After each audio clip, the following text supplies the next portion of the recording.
चौधरी साहब, आपके ऊपर एक आरोप भी है और आरोप यह है कि एक आपने आयोजन करवाया था जंतर मंतर पे या कहीं आयोजन करवाया था।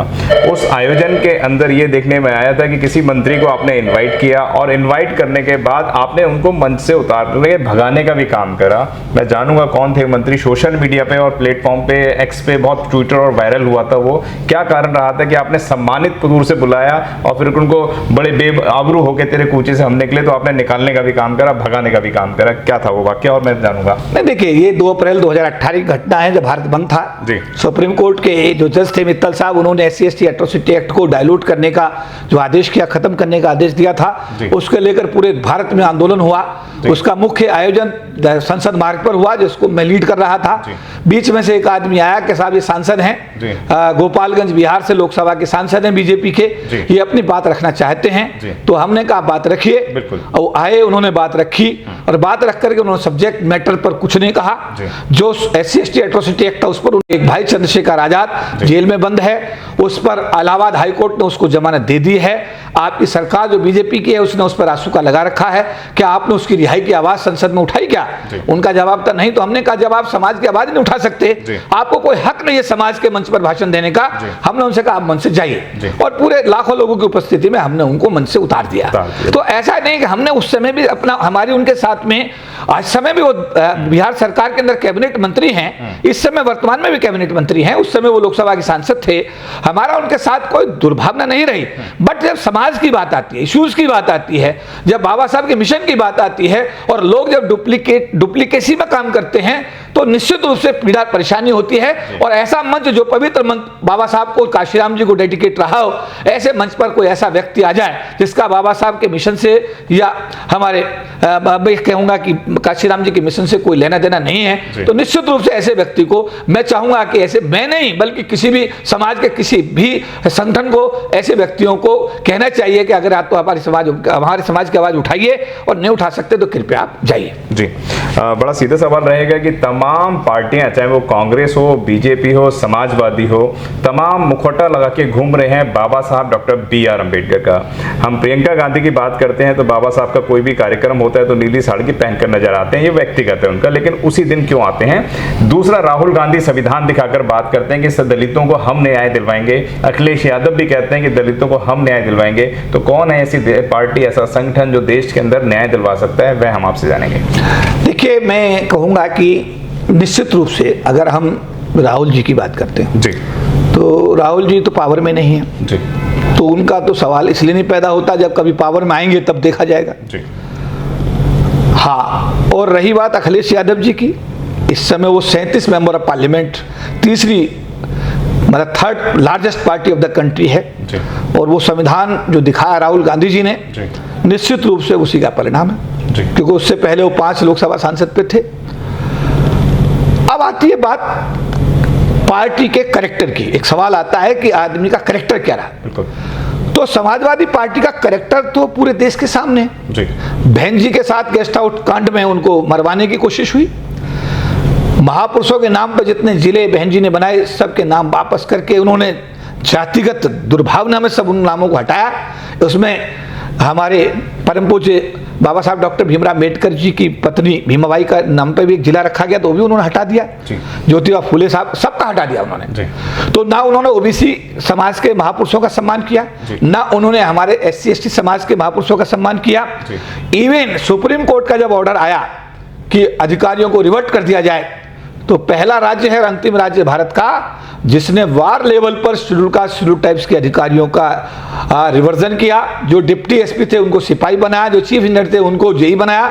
और इससे पूरे मैं ये कहूँगा कि जो समाजवादी पार्टी ने जब प्रमोशन रिजर्वेशन जो बिल लोकसभा में पास हो रहा था, तो लोकसभा में जो सांसद थे नगीना के समाजवादी पार्टी के अनुसूचित जाति समाज के थे, क्योंकि आरक्षित सीट है नगीना, उनको भेज करके समाजवादी पार्टी के नेताओं ने जो DOPT मिनिस्टर थे स्वामी जी, उनके हाथ से वो बिल छीन करके वो भाग गए और फाड़ दिया और आज तक वो बिल आज तक पास नहीं हो पाया।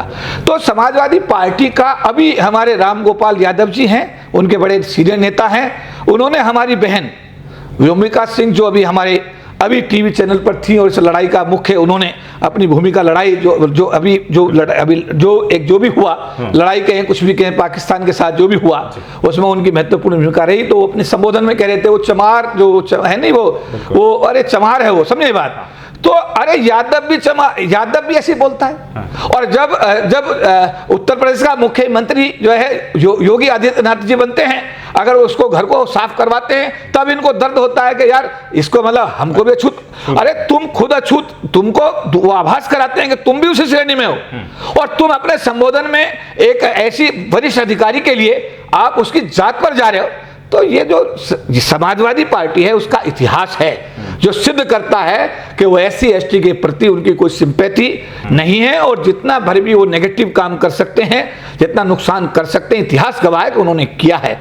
अब ये दूसरी कांग्रेस पार्टी है। मैं ये कहता हूं जो भी कुछ इस SC/ST समाज के लोगों का जो भी उत्थान हुआ, जो भी डेवलपमेंट हुआ है, सरकार की नौकरी में 40 लाख लोग अगर आने में कामयाब हुए हैं, 40 लाख परिवार गरीबी की रेखा से ऊपर आए हैं, एक परिवार अगर 20 लोग जुड़े हुए हैं, उसका बेटी बेटा बहन भाई माता पिता 8 करोड़ लोग अगर गरीबी की रेखा से ऊपर आए हैं, तो निश्चित रूप से कांग्रेस की तत्कालीन सरकारों के प्रधानमंत्रियों की जो नीति थी राष्ट्रीयकरण की, नेशनलाइजेशन की, उनके कारण ही ये घर घर नौकरी गई, स्पेशल रिक्रूटमेंट ड्राइव उन्होंने चलाए, घर घर नौकरी गई। तो ये जो कुछ भी SC/ST का स्वरूप आप देख रहे हैं, जो भी खुशहाली आप देख रहे हैं, इसका श्रेय निश्चित रूप से कांग्रेस की तत्कालीन सरकारों को जाता है, जिन्होंने देश में राष्ट्रीयकरण किया, देश में रिजर्वेशन लागू किया, SC/ST के लोगों के घरों में नौकरी भेजी, उन्होंने गांव में गरीब लोगों को पट्टे दिए, भैंस के लोन दिए, और उन्होंने एक SC/ST के डेवलपमेंट का 20 सूत्रीय कार्यक्रम जो चलाया, उससे निश्चित रूप से जो भी खुशहाली आई उसका श्रेय तत्कालीन जो कांग्रेस की सरकारें थी उनको जाता है। इसके बाद में मैं ये कहूंगा कि तत्कालीन प्रधानमंत्री मनमोहन सिंह जी जब थे 2014 से इसके 14 के बीच में, तो हम लोग उनसे मिले और उनसे मिलकर हमने कहा कि इस देश में हिरन मर जाए कुत्ता मर जाए तो कानून है, इस देश के SC/ST के लोगों के लिए आज तक आरक्षण कानून नहीं बना। He was kind enough, he has given the instructions. DOPT minister Prithviraj Chauhan को कहा कि इमीडिएट इन महासंघ के लोगों को बुलाओ और बैठकर बात करो, और ये आरक्षण कानून बिल बनना चाहिए। और वो बिल आया, लोकसभा में पास भी हो गया, आज तो राज्यसभा में पास भी हो गया, आज तक वो लोकसभा में नहीं आ पाया क्योंकि सरकार कांग्रेस की चली गई और उसके बाद में सरकार दूसरी आ गई।